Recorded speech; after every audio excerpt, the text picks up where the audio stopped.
ആയത്തുള്ള അലി ഖമനിയുടെ സംസ്കാരം ഉണ്ടാകുമെന്നുള്ള റിപ്പോർട്ടുകൾ കൂടിയാണ്. അജയ്, നമുക്ക് അതിനെക്കുറിച്ചും കൂടെ സംസാരിക്കണം. 37 വർഷമായിട്ട് ഭരിച്ചുകൊണ്ടിരുന്ന പരമോന്നത നേതാവ്, അദ്ദേഹത്തിൻ്റെ മരണം അല്ലെങ്കിൽ അദ്ദേഹത്തെ കൊല ചെയ്തത് ഉൾപ്പെടെയുള്ള കാര്യങ്ങൾ നമ്മൾ സംസാരിക്കുമ്പോൾ പോലും അദ്ദേഹത്തിന് വേണ്ടിയൊരു ഗ്രാൻഡ് ഫ്യൂണറൽ തന്നെ നടക്കാൻ വേണ്ടിയിട്ടാണ് ഇറാൻ നടത്തുന്നതെങ്കിൽ പോലും ഏപ്രിൽ മാസത്തിൽ ഉൾപ്പെടെയുള്ള കാര്യങ്ങളൊക്കെ നടത്തിയിരുന്നതാണ്. പക്ഷേ അതുമായി ബന്ധപ്പെട്ട് മുന്നോട്ട് പോയില്ല യുദ്ധത്തിൻ്റെ സാഹചര്യത്തിൽ. ഇതിപ്പോൾ എങ്ങനെ നടത്താനാണ് ഉദ്ദേശിക്കുന്നത്?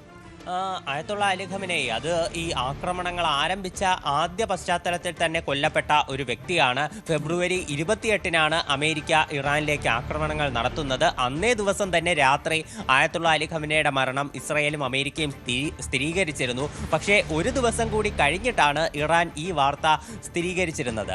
അന്ന് തന്നെ അദ്ദേഹത്തിൻ്റെ സംസ്കാരത്തെ സംബന്ധിച്ച് നിരവധി അഭ്യൂഹങ്ങൾ ഉണ്ടായിരുന്നു.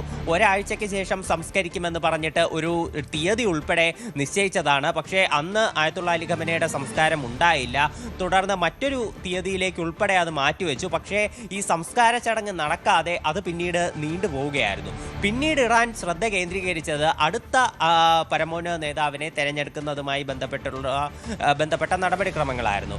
അതിന് നിരവധി പേരുകൾ വന്നിരുന്നു. പക്ഷേ എല്ലാ പേരുകളെയും തള്ളി അവസാനം ആയത്തുള്ള അലി ഖമനേയുടെ മകനായിട്ടുള്ള മുജിതബ ഖമനേയി തന്നെ ഈ സ്ഥാനത്തേക്ക് കയറിപ്പറ്റുന്ന ഒരു സ്ഥിതിയാണ് ഉണ്ടായത്.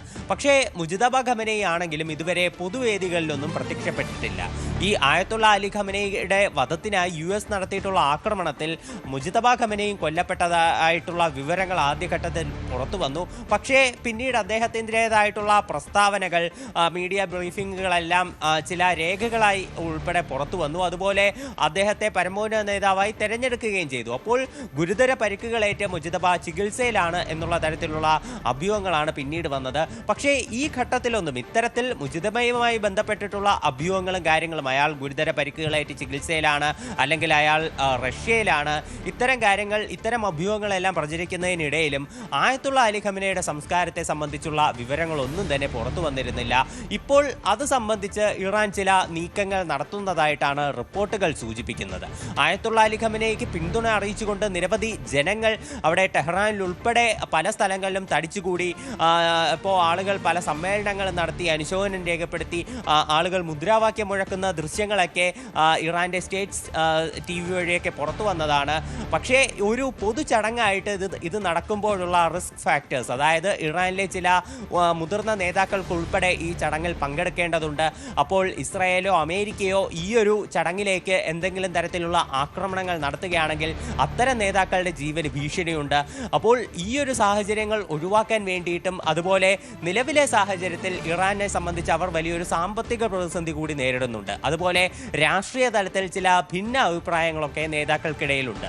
അപ്പോൾ ഈ ഭിന്ന അഭിപ്രായങ്ങൾ, ഈ തർക്കങ്ങളാണെങ്കിലും അത്തരം കാര്യങ്ങൾ പരിഹരിച്ച് അതുപോലെ ഇറാനിലെ സാമ്പത്തിക പ്രശ്നങ്ങൾ ഒരു പരിധിവരെ ഒതുക്കിയതിന് ശേഷം ഈ സംസ്കാര ചടങ്ങ് നടത്താം എന്നതായിരുന്നു അവരുടെ ഒരു തീരുമാനം. എന്തായാലും ഇപ്പോൾ US-മായി ഒരു സമാധാന കരാറിൻ്റെ തുമ്പത്താണെങ്കിലും എത്തി നിൽക്കുകയാണ്. ഇനി ട്രംപിൻ്റെ ഒരു തീരുമാനം മാത്രമാണ് അറിയാനുള്ളത്.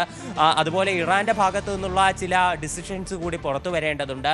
അപ്പോൾ ഈ കരാർ പൂർണ്ണമായി ഒരു വെടിനിർത്തൽ കരാർ സംജാതമായതിന് ശേഷം ഈ സംസ്കാരം നടത്താം എന്നുള്ള നീക്കങ്ങളാണ് അവർ നടത്തുന്നത്. ഒരു ഗ്രാൻഡ് ആയിട്ടുള്ള ഫ്യൂണറൽ തന്നെയാണ് ആയത്തുള്ള അലി ഖമനേയ്ക്ക് വേണ്ടി ഇറാൻ ഒരുക്കുന്നതാണ് നിലവിൽ അണിയറയിൽ നിന്ന് അറിയാൻ സാധിക്കുന്ന വിവരങ്ങൾ. അതാണ് സാഹചര്യം. ജിസ്താഭിഷമാണ് വിശദാംശങ്ങൾ പൂർണ്ണമായും നൽകിയത്. കൂടുതൽ വാർത്തകൾക്ക് News 18 Keralam YouTube channel subscribe ചെയ്യുക.